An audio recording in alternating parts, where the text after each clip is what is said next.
किशनगंज गांव में एक अलसी शमशेर रहता था। वो रोज सुबह उठता, पूजा करता, खाना खाता और सो जाया करता, जिसकी वजह से उसकी पत्नी रीना बहुत परेशान रहा करती थी। एक दिन शमशेर भरी दोपहरी में अपनी झोपड़ी में सो रहा होता है। रीना, अरे अब तो उठ जाइए जी, कब तक यूं ही सोते रहोगे? सुबह से दोपहर हो गई है जी, उठ जाइए, जाकर अपने खेत देख आइए ना, इस बार की भी अपनी फसल अच्छी नहीं हुई है। शमशेर, अरे क्यों तंग करती हो भाग्यवान, ये मेरा सोने का समय है। मेरा राहु बता रहा है कि अभी बाहर जाना मेरे लिए शुभ नहीं होगा। अभी खेत में जाऊंगा तो जरूर कोई अपशगुन होगा। हाँ, तुम एक काम करो भाग्यवान, मेरे लिए भोजन ले आओ, मुझे बहुत भूख लगी है। जाओ लेकर आओ भोजन। रीना, हे भगवान, कैसा आलसी पति दिया है मुझे, जिसे बस सोना और खाना ही आता है। रीना, सुनिए जी, थोड़ी देर पहले ही तो भोजन किया था आपने और अभी फिर से, हे भगवान, दिन भर में कोई तो काम करते नहीं आप। हाय हाय, ये किस आदमी के साथ बंध गई मैं। रीना रसोई में जाती है और शमशेर के लिए भोजन परोसकर लेकर आती है। रीना, ये देखिए जी, मैं आपके लिए भोजन ले आई हूँ, अब तो उठ जाए ना। शमशेर, अरे वाह वाह, कितनी अच्छी खुशबू है भोजन की, लाओ लाओ भाग्यवान, भोजन दो मुझे।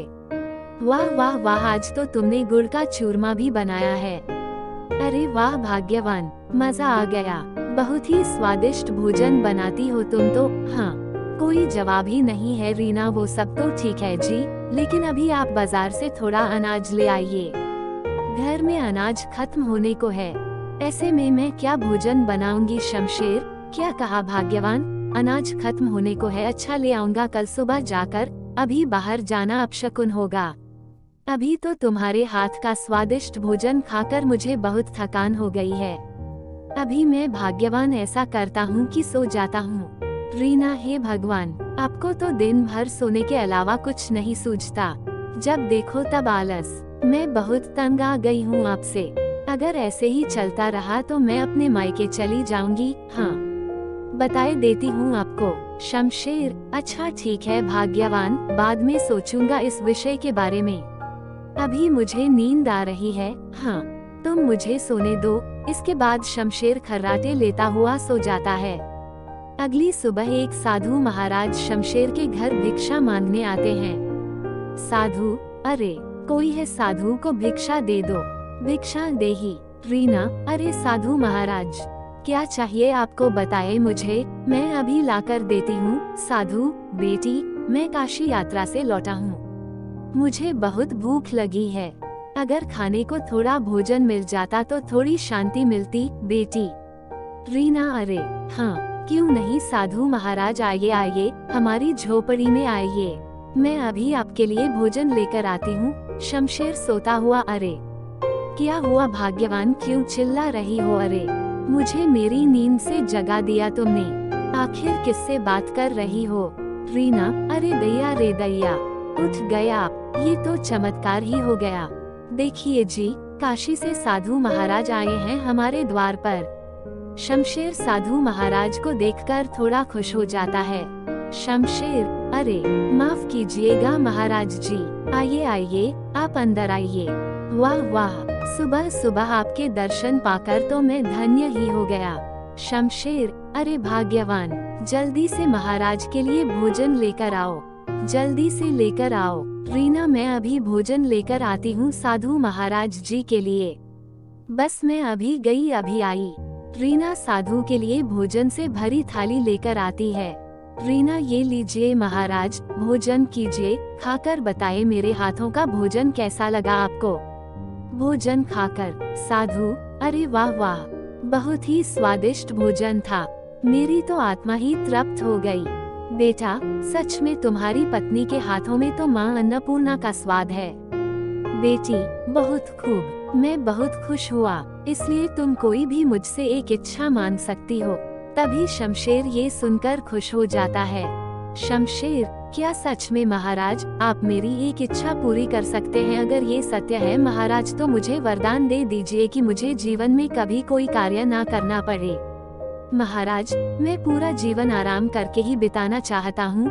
ये बात सुनकर साधु महाराज थोड़ा हैरान हो जाते हैं। साधु, ये तुम क्या बोल रहे हो बेटा? यह मनुष्य जीवन है। मनुष्य को अपना जीवन व्यतीत करने के लिए अपने दैनिक कार्य तो करने ही पड़ते हैं। तुम्हारी इच्छा सृष्टि के नियम के विरुद्ध है बेटा। शमशेर, महाराज, आपने कहा ना कि आप मेरी एक इच्छा पूरी कर सकते हैं, तो मैंने आपको अपनी एक इच्छा बता दी। महाराज, अगर अब आपने मेरी इच्छा पूरी नहीं की तो यह आपके बोले गए शब्दों का अपमान होगा। तभी शमशेर की ये बात सुनकर साधु थोड़ा सोच में पड़ जाता है।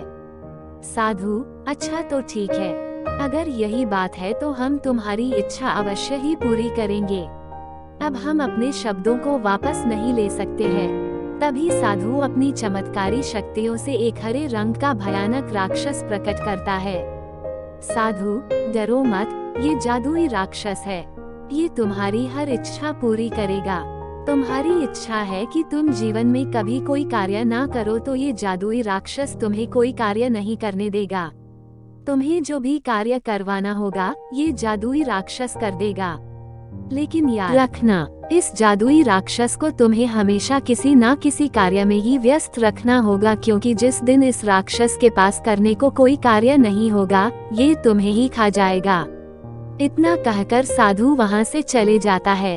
तभी ये बात सुनकर रीना थोड़ा डर जाती है। रीना, नहीं, ये आपने क्या कर दिया जी? आपने आलस में आकर साधु महाराज जी से कैसी मूर्ख इच्छा मांग ली। मुझे तो आपके लिए बहुत चिंता हो रही है जी। अगर किसी दिन इस भयानक दिखने वाले राक्षस ने आपको ही खा लिया तो मैं क्या करूँगी जी शमशेर? अरे भाग्यवान, तुम व्यर्थ में ही चिंता कर रही हो, ऐसा कुछ नहीं होगा। अब तुम देखना, मैं इस राक्षस से कैसे सारे कार्य करवाता हूँ। अब तो मुझे कोई कार्य ही नहीं करना पड़ेगा और भाग्यवान तुम्हें भी मुझसे कोई शिकायत नहीं होगी।